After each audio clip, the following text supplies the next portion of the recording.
What does the new season of HBO's White Lotus tell us about American religion? I've been a huge fan of the White Lotus for all three of their seasons.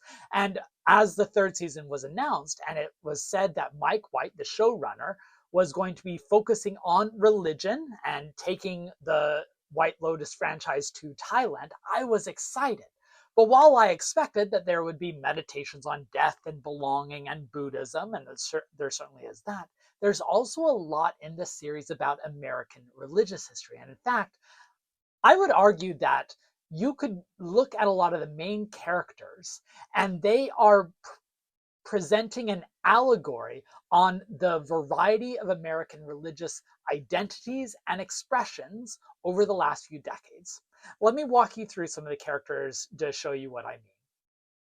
Now, when I'm talking about religious identities and expressions, I don't necessarily mean particular denominations, especially within the Christian traditions, whether it be Baptists or Methodists or Episcopal or what have you. But rather, I mean core identities at the heart of religious anxieties and practices and ideas. These are often interdenominational, and they can be found across a variety of different traditions.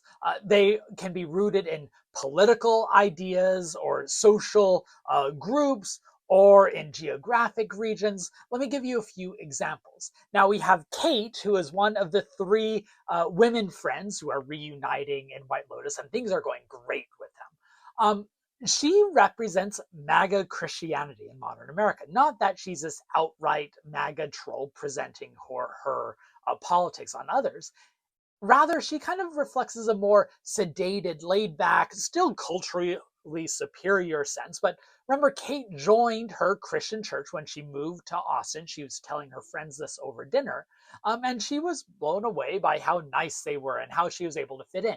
Christianity, in other words, as connected to this particular social and political group, was a form of belonging and prestige that allowed Kate to fit into her surroundings. She also exhibits a bit of discomfort with some of the ideas that come with it. Remember at the dinner table where she goes, "Are we really going to discuss Trump right now?" That shows these tensions at play for a large number of MAGA conservatives, just not the outright trolls. She's also very unwilling to consider her complicity in bigger problems and the consequences of her actions on others, like sharing gossip.